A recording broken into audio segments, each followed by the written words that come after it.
Bonjour, dans cette vidéo, nous donnerons un exemple de scénario pédagogique de construction de canevas de questions dans Maple-Mobus. La force du calcul formel de Maple nous aide à imaginer de tels scénarios. À titre d'illustration, les questions de type repérage graphique y seront développées. Par exemple, l'objectif est de demander à l'apprenant, élève ou étudiant, d'identifier les courbes de f, la primitive de f, la dérivée première de f et la dérivée seconde de f.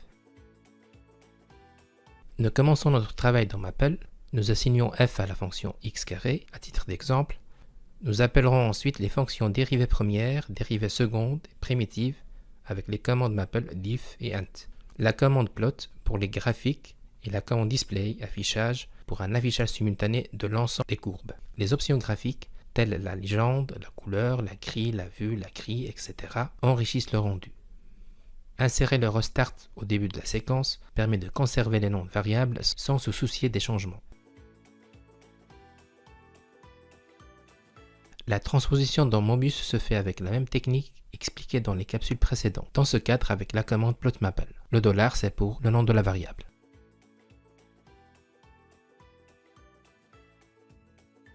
Pour varier les questions, il suffit de copier-coller les codes. Agir seulement sur l'expression de la fonction f et éventuellement les options. Le reste conserve sa fonctionnalité grâce au moteur de calcul Maple.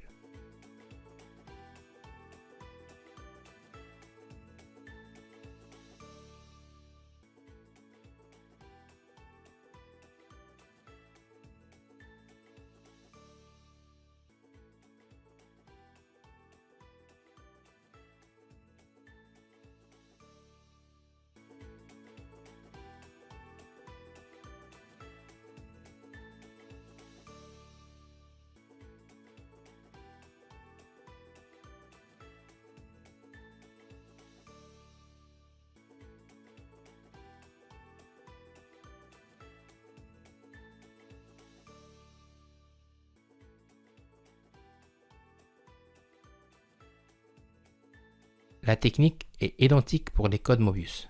Il suffit de copier-coller, changer les noms et agir éventuellement sur les options. Bien sûr sans oublier de changer l'expression de chacune des fonctions.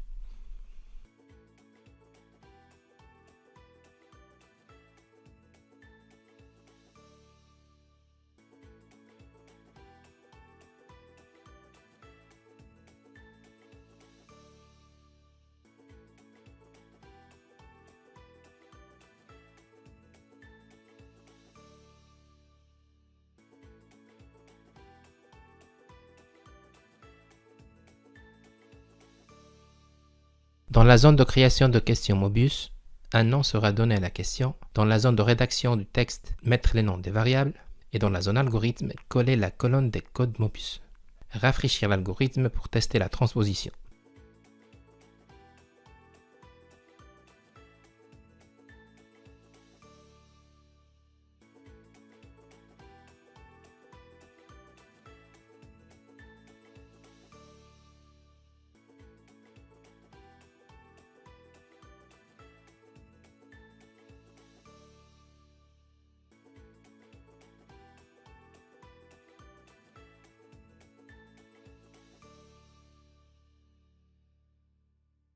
Agir sur le code est possible, par exemple ajouter l'option Size, taille, pour un affichage optimal.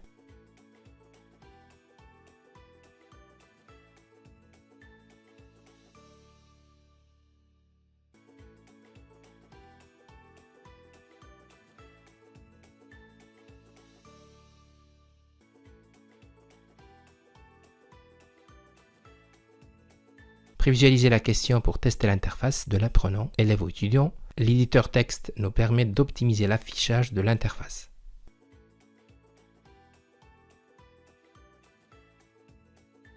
Voilà pour cette vidéo.